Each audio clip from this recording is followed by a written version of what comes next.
I just missed it. I only needed...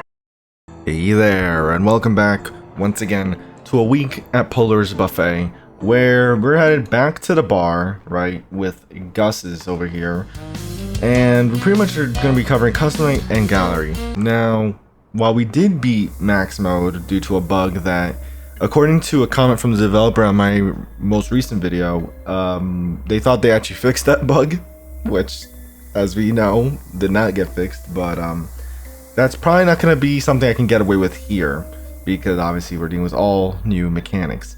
Now, Max Mode is pretty much this, which is 620 mode, or bar fight is 620 mode plus lights out.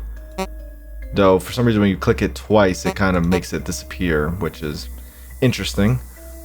Now here's the thing, because it's lights out, I don't want to do it. Frankly, I'm still like, let's just take a look real quick. This, now I'm convinced that this has to be a bug. I might honestly do like a custom version where I try to do 10 tasks, but we'll see how it goes. But for now, this is what we're gonna be attempting here. Now let's see. Trash. Okay, what? Let's do this like quickest things first. Let's just try and get the trash out of here. Okay, that's one done. Think a router. Fix the jukebox is 2 2 3 4 3 1 2 1. Okay. Get rid of you. There you go. Wait. Where the hell's... Hold on. Shoot. This isn't good. This isn't good. This isn't good. Where's the fox? Where's the fox? Okay. Go away. Okay, we need to get coins.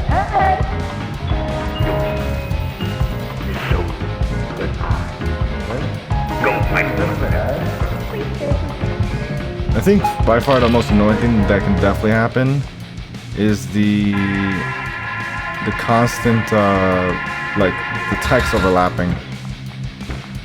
Oh, the rat actually got active? Shoot, I didn't realize. You can't even hear the rat. All right, let's see how reliable we can do this. This part's also a little bit weird for me. Wait, where's the rat? Where'd the rat go? It's not showing up anymore. Okay. I didn't realize that without the... that's why I need to rely on the music for that one. Or, not the music, but the sound cue.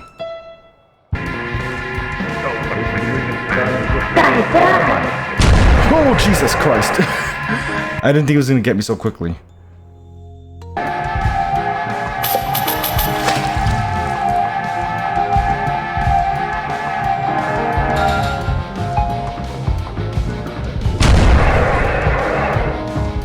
I should have left the tip immediately.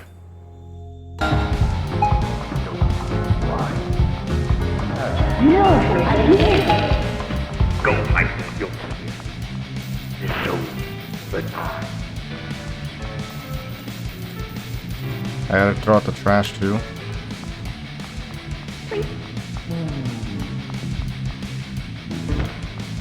Ah, that's the one thing I can't even tell when the rat's here.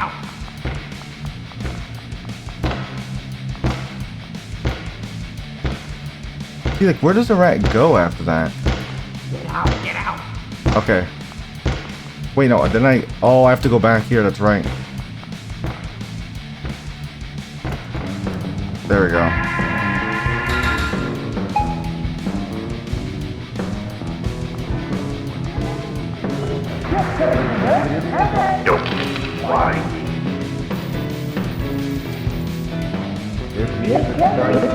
Stay on the mic.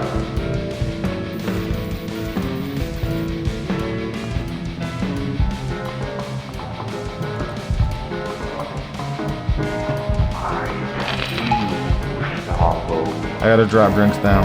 Drinks, machine, and remote.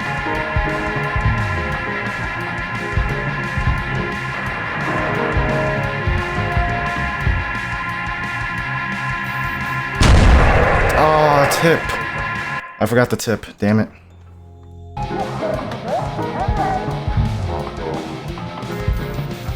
Not good. Yeah, I had a feeling that was a bad order.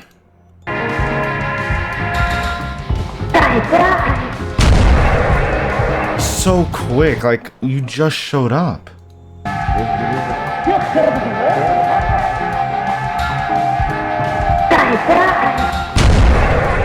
You have to get rid of it immediately.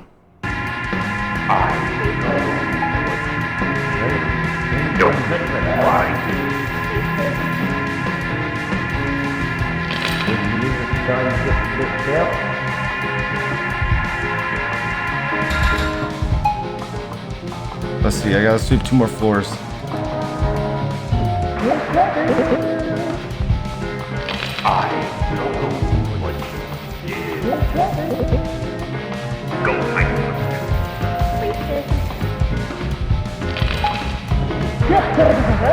On.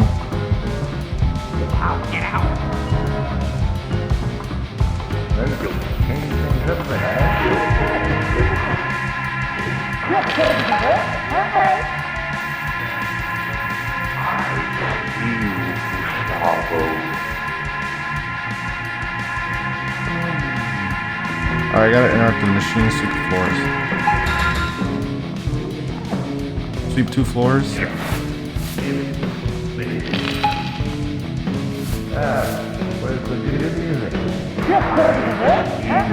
I'm turning on the blade thing, come on. Alright, swap the music.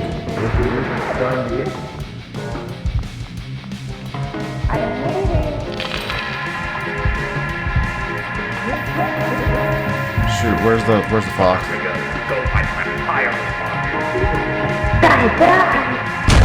I just missed it. I only needed. I need to get a bit lucky with these tasks, honestly. Router. Oh, okay, it did do the router. I need to do a lot of these like one-off tasks immediately. Oh, come on. No, just get me. Just get me. Restart it. I hate that fucking rat in here, bro.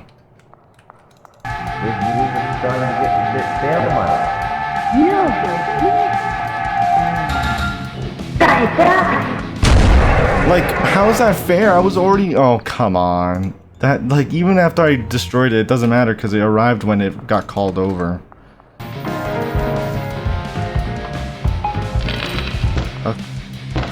Oh, what? It went... Oh my god. I was waiting for the rat and the rat never showed up. What a bum.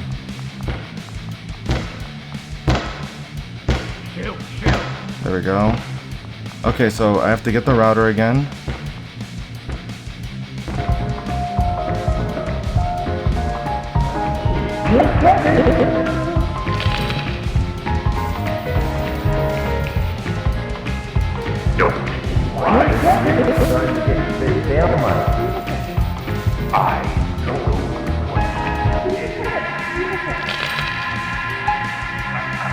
I was just about to get you, clown. Oh my god, I was so close.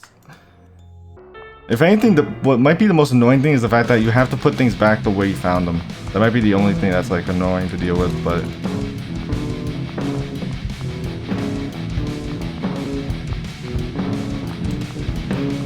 Hold on, I am curious. Let's try a little experiment.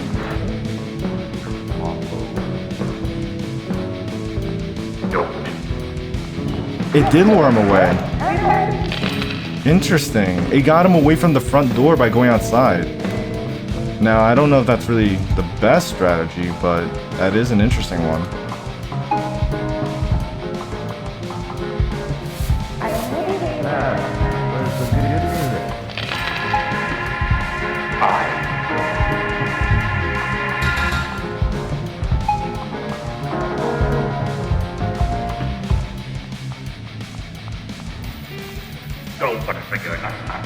Oh, I looked away. Oh my god, why'd I do that?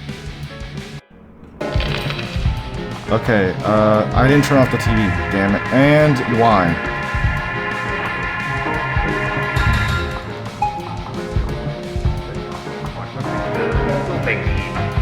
I couldn't leak. Come on.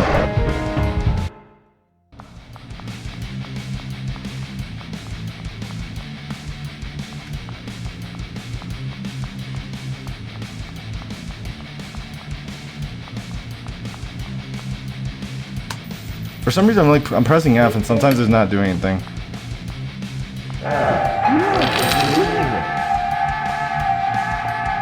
That's my luck.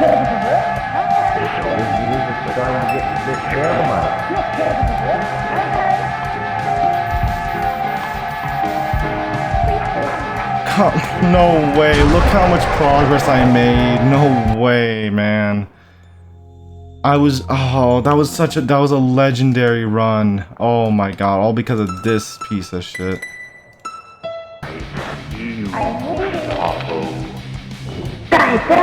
What the hell, man? Buy stock, turn off TV. Where's the good music? I'm getting frustrated. I don't know why. Why does it feel like everything starts more quickly? Oh. The drinks are also an annoying one.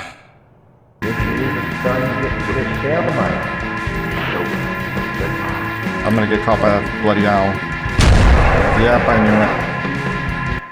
Oh, it's all literally, if it wasn't for that stupid bloody seal making that sound, whatever the fuck it is, it literally is the only thing. It's the only thing.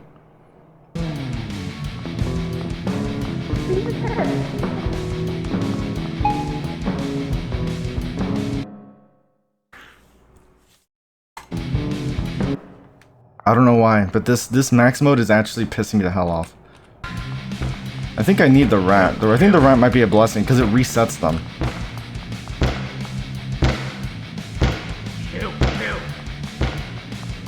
Alright, so remote is next.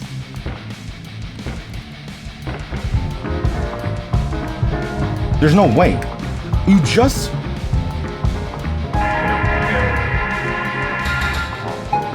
that is wild. That's criminal. The fact that it sent the rat again right after is ridiculous. How did I know you were gonna try something? See, like, where is it? What the hell? The fact that I can't hit it on the way... Oh my god. That's so... Oh my god.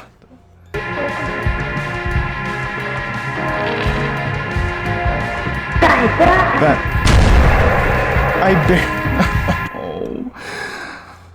Oh, that... I hate that. I hate that so much. Like, look how long this takes. Because for some reason our character can't pick up all the flowers at once. It's probably this is why I hate this task. It physically hurts my eyes. Why? Who would do this? Who would grab one bloody thing at a time? And I have to do the timed one first. God damn it. Okay. This one. Microbrewer. Okay. No, I can't do two restocking things. Or, like, oh.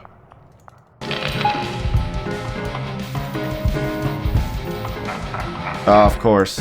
Fuck you. Unclogged male toilet. No, it has to be router first. Router. Okay, then we can do the toilet. Jukebox.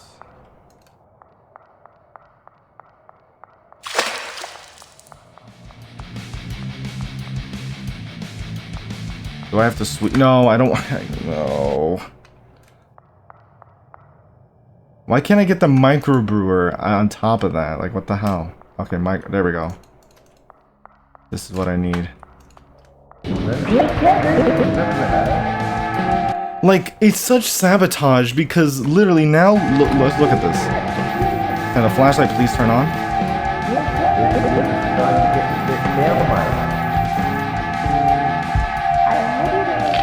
Okay, I actually... Why did it not throw out my thing?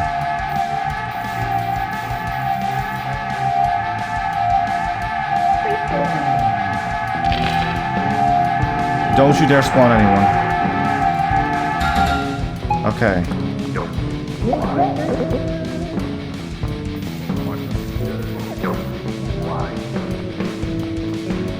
I already know the rat's here.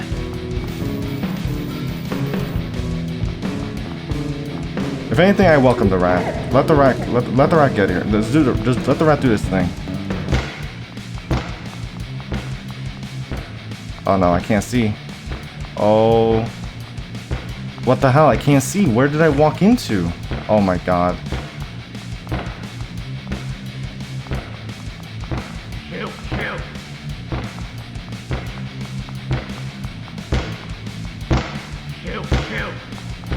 Alright, so I have to interact with the microbrewer. I knew I was too slow because I got trapped. There we go.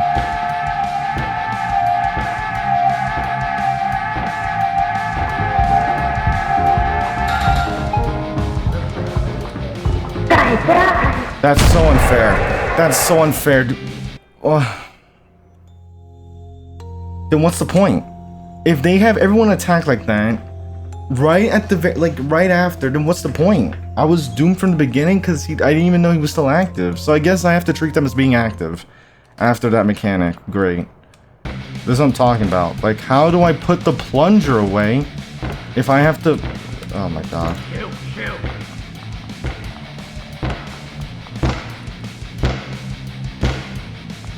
How did I miss?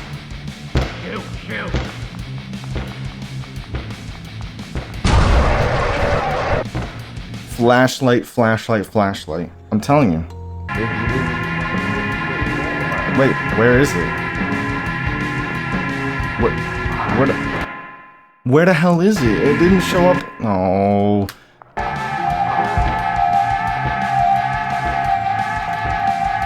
It's gonna happen again.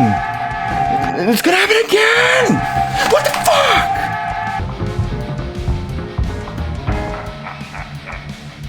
Screw you.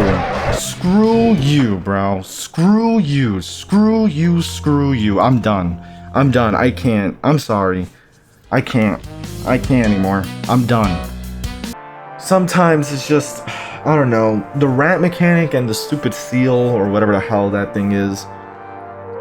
Those are probably like this. I mean, I'm not even pissed about the seal. I hate the flashlight. That's the only thing. I hate the flashlight mechanic. Like the lack of I hate the lack of a flashlight. That's what I hate. With that said, we're just gonna move on to the gallery here because I cannot afford to get angry at this, honestly. Like, I'm just, it's whatever. I don't care. I beat normal max mode with the, other stuff. Beat it with a bug, I don't care. That'll make up for it, right? That me beating it with the bug will make up for the experience I had here. With that said, okay, Gus the Pug. Gus the Pug has come back to his old bar. He used to be the main performer in this place, created by Gustavo Moore himself using some discarded parts of an animatronic of a different location. Gus seems to have been holding a grudge against Gustavo for a while now, most likely since he was thrown out of the bar after an incident in 1989. He also has two rats named Butterfingers and Raz, the first of which he sends out to the bar to shut the power. He will appear in the bar's window, use the flashlight to make him go away before he enters the bar. I will not show the jump scare, we saw it plenty of times enough. Next we have Harley Hare, a secondary character in Barry Polar's Arctic Frenzy, 1964. She's a kind-hearted and sassy rabbit who's Barry Polar's love interest. Gustavo Moore had gotten her from Polar Prizes since she's one of the few characters that weren't used for the buffet. She's located at the bar and sometimes turns on asking for tips. Give her one of the coins found around the map to deactivate her. Next we have Ozzy Owl, another secondary character from the same location. He's a wise and funny owl who helps teach kids about science and math through music. After Gus the Pug was removed from the bar, he became the main performer at the bar doing stand-up comedy. Obviously we know his mechanic changed the jukebox. Next, Finley Fox. This one annoys the hell out of me. Another secondary character, a troublemaking fox boy who loves to tease and prank Puffy. He was never fully programmed and found a purpose. And since in the cartoon he was a kid, Gustavo decided to just store him away in the attic. He will start off in the attic unaccessible, but he will then remove one of the ceiling tiles and start making noise. Use your flashlight to make him go away before he jumps down and attacks you. And then Seal, Sally Seal, a baby seal character. Also from the same location, she's a non-speaking character who's used as comic relief and an opportunity to sell a lot of merchandise. Gustavo never really found a purpose for her, so since she's a heavier animatronic due to her box, she was kept in the supply closet. Obviously, she randomly starts screaming, hit her with the broom, or else the animatronics will be more aggressive. Yeah, that's one way of putting it. And then I think...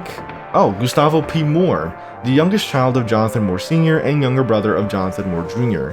He opened up the bar in around 1988 due to his dreams of becoming an engineer, failed, and his divorce, which gave him a negative reputation with his brother and his father. He was always such a pushover, especially when his brother tells him what to do, as we saw when he covered up Lewis's death. And then Jonathan B. Moore Sr. Jonathan B. Moore Sr. is the creator of Barry's Polar's Arctic Frenzy and founder of Polar Prizes.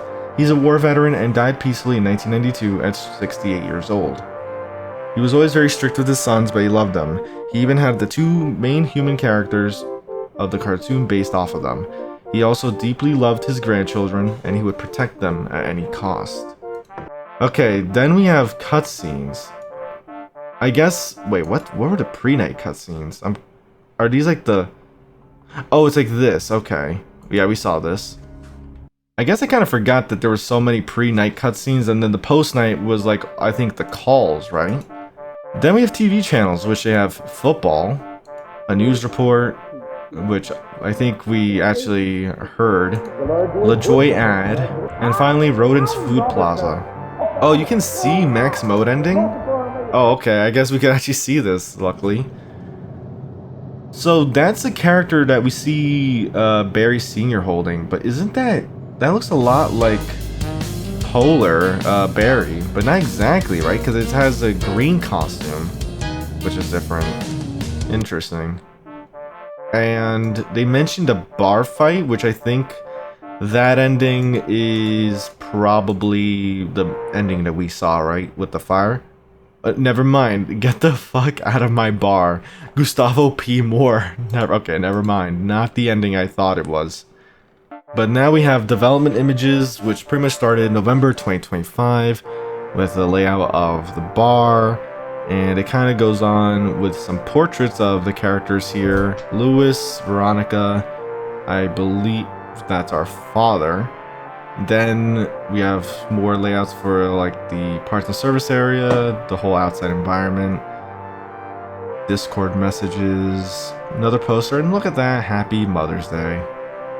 Now, while that concluded Week of Gus's in a very frustrating way for me personally, okay, so that concludes the extras. Honestly, I've been doing a lot of talking because things are going to be very weird. This is what happens when you record a bit in advance. By now, you're aware from when I first started a Week of Gus's that I've had a bug that no one else has had. And that is the fact that the flashlight doesn't exist. The mechanic works, but I have no flashlight. Part of my thought process was that if this was a bug that everyone was like dealing with and it hasn't been resolved, like one, what the hell's going on? Or two, it was by intentional design, which makes no sense given the fact that there's a literal modifier that has the lights off. And it was just made for such a frustrating experience. But it's like in the moment, I thought it was intentional. At least it came off as intentional because again, I was like, how does a blatant bug like this even exist? Again, I wasn't really thinking that much about it. I was just like, I was so taken aback by the lack of the flashlight and Gus's rat mechanic that I never took into consideration seriously. Point being, you know about the bug, and I am just learning about the bug, like from the fact that I've seen someone play this game and I can see they have their flashlight when they go outside and when they're in the building with lights out, and I'm like, oh, isn't that nice? They have their flashlight, I'm left without one. That means all the complaining I've been doing about the flashlight, you know, I mean, it couldn't really be avoided. I was going to be frustrated one way or another, but it just feels weird now because sometimes I was talking about like, I wonder if it's intentional. I mean, or maybe I cut that out. I don't know. I might cut that out, but I guess just so you know, at one point I was going so crazy by this bug that I actually considered the possibility it was intentional design. That's how much it drove me crazy. That's just what I want to mention about the flashlight. I guess, you know, we'll talk about gameplay. Obviously, in general, I really like the gameplay. Free roam, task-based, quite different from a week at Polar's Buffet. So in general, the fact, you know, I'm very happy with that because it doesn't feel the same. Or, well, it isn't the same, but I like that even though you have another 7 nights to contend with, it's very different gameplay, so it doesn't feel stale. Obviously, flashlight issue aside, the only mechanic I'm not a big fan of is the fact that you have to put items in the same spot that you get them, right? The remote, you have to put it in at one spot on the table. Plunger, you have to always put in the back. I'm not a big fan of that. I get why that exists because it kind of, especially in the case of like the broom, it kind of like forces you to like go to these specific rooms and you can't just like have everything all together. But I don't know, it just feels a bit stiff to me having to go to the same room. And to be fair, the flashlight issues kind of compounded my hate for the positions of some items, let's say, with regard like a broom, for example. But yeah, I don't know, I'm exhausted because I've been ranting for like 20 minutes trying to like get this point across as best I can ever since like, because I initially started ranting about the flashlight. Then as I was ranting, like, you know what, let me just make sure this is something that's only that is affecting other people, or maybe it's just affecting me. And that's how I realized, wait a minute, someone has the flashlight working, so I'm just getting screwed. As for the story, obviously, you know, it was cool to see like the story from the focus of Gus, or Gustavo in this case, right? Kind of like seeing his path of events and how they contributed to Lewis's disappearance, or I guess also the cover up of his death. Okay, so this is a bit of an addendum to pretty much my final video on the game, as you're probably aware by now. The game has gotten updated, right? So the flashlight bug that I briefly mentioned in the last video has now been resolved. I just want to confirm for myself that it actually is gone because that part drove me crazy, and I just want to see it for myself real quick. Let's see. Okay, yep, continue. Oh, look, I get my flashlight back now. Oh, I finally get to use it. Oh my god. I'm glad I can actually look outside now. Look at that. Now, the developers did leave a comment about 2 cutscenes in particular were missing things. I think the first cutscene was the Night 3 cutscene where there was supposed to be a gun that was visible. Night 3. What happened on Night 3 exactly? Is that the gun? No one to know. So I was wondering what was going on there. So someone hid a gun. August 19th, 2005. I'm trying to see real quick. Let's see, whose voice is that? It's not Lewis's. Oh, wait, is that the gun case on the wall? I just realized it. I never noticed it before. Get me out of that. Alright. But, Really? yeah, look at your sister do it. Definitely not Jonathan's voice. He sounds a lot like Gus's voice, actually. Now, apparently there's another cutscene that I could not see. Now, the question is, which one is it? Because there's a post and a pre and a post night cutscene. Apparently I think it was the Night 2 cutscenes. Something about the laptop. It was supposed to have something displayed. Ah, this. Okay. Launching security. Warning, program may cause unwanted... God. Okay. So, Gus is the reason why everyone became hostile. Okay, so I'm glad that was fixed. I'm trying to see if I could, like, maybe read something else off that. Also, this is happening, I just realized... Actually, wait, hold on. Warning may cause unwanted harm. Okay, never mind. I thought I was knowing something about the date, but okay, so that adds a bit more context there. Obviously, Gus is the one responsible for the animatronics being hostile. They're able to hack into the system, interestingly enough. Now, I do want to see. Listen to Gus. Gustavo Philip Moore. Let me see. This sounds so familiar. Wait, let me see. Let me hear it again. Oh, but you've done nothing. You know what it is? The voice makes me think a little bit of Vader. There's something about like the way, like the pause, like I don't know, something about the way, the rhythm of his speaking. I don't know what's the best way to describe it, but there's something about for some reason it made me think of Vader. Now that I heard his voice, I want to see if I can hear it here. Night 3. No one needs to know. It sounds oddly. Wait, they even have the red eye. I think that has to be Gus. That has to be Gus, and it would make sense that they have it like the speaker hidden because obviously Gus isn't introduced on Night 3 yet. So I'm guessing Gus is the one that hides the gun, right? Or at least that's the best guess I can make because it doesn't match the voices of anyone else that we've heard except for Gus. It's like the closest one. The only weird thing is that there we hear Gus whispering almost, which is a bit weird, but that's my guess as to who hid the gun, which suggests that Gus must have been responsible for Lewis's death. That's my hypothesis there. Interesting. But yeah, I just wanted to at least make this little addendum. Probably it's going to be towards the end of the video, likely. But yeah, the game has been updated. They not only fixed the flashlight issue, but they also fixed the max mode difficulty. No, not the max mode difficulty issue. The issue where Hazy, right, kept getting stuck in that one window position, which pretty much makes the night easy. They fixed that as well. And then they added a bunch of different fixes. I'll probably put an image of like the different patch notes and stuff like that. I know I did say I would, you know, like to challenge Custom Night again, but honestly, it feels like, I don't know, the incentive is kind of gone since I've already beaten it. I guess we'll take a look once. We'll take one look at it just to, you know, I guess just to see it, but I'm not gonna like try and beat it again since I already kind of got the supposed reward from it.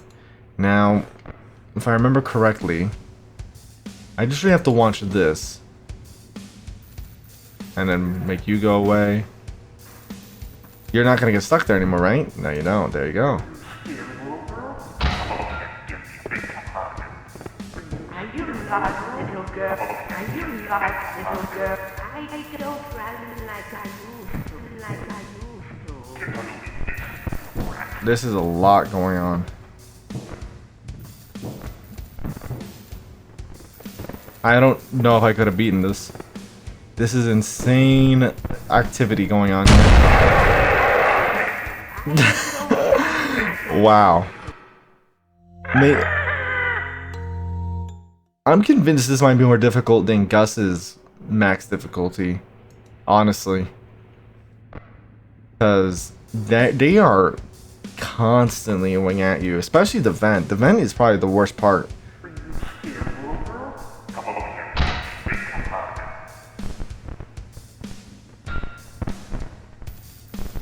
Alright, let's see. You kind of have to like look back and forth a lot, it feels like. I don't run like. Are you lost, little girl? You lost her. Like, what the hell? Now that we know that Gus was the one that made the animatronics at Gus's pub, you know, aggressive and hostile towards Gus, right? Gus Moore, anyway. I think it stands to reason that the same thing probably happened here. After all, they did say Salvage showed up in the back alley of the buffet a few weeks ago, right? So that actually might explain why, especially, like, they've already had a reputation for being aggressive with employees, like what Lewis was kind of like hinting at.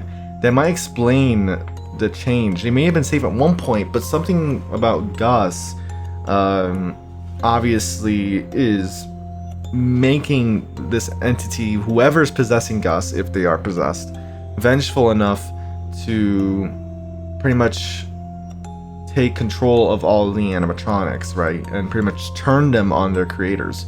I think in this case, there's nothing to suggest really that there is possession going on, especially since they seem to have been active, or at least I assume, based on what I just assumed here, that Gus was already active like this a few weeks ago, right? And is the one that made the animatronics aggressive when Lewis was alive, right? We already pretty much covered that. Lewis is definitely not possessing Gus. Doesn't really make sense, given their dialogue with Gus Moore. And so right now it seems like we're dealing with a rogue animatronic of sorts that seems to have grown sentient, at least so far, that's what it seems like, and wants vengeance for being abandoned, right? They were an attempt to be like a new mascot for Gus's pub, but after some sort of incident that happened, they pretty much got left behind, abandoned, and left in this disheveled state. But anyways, that pretty much, like I said, covers the addendum part. If anything, this might actually be at the very end, so I'll probably just do my outro now. In general, you know, thanks to the developers for, I guess, being so responsive with the, you know, bug fixes in general. That's great. And just in general, those big issues, I'm glad that they were finally resolved.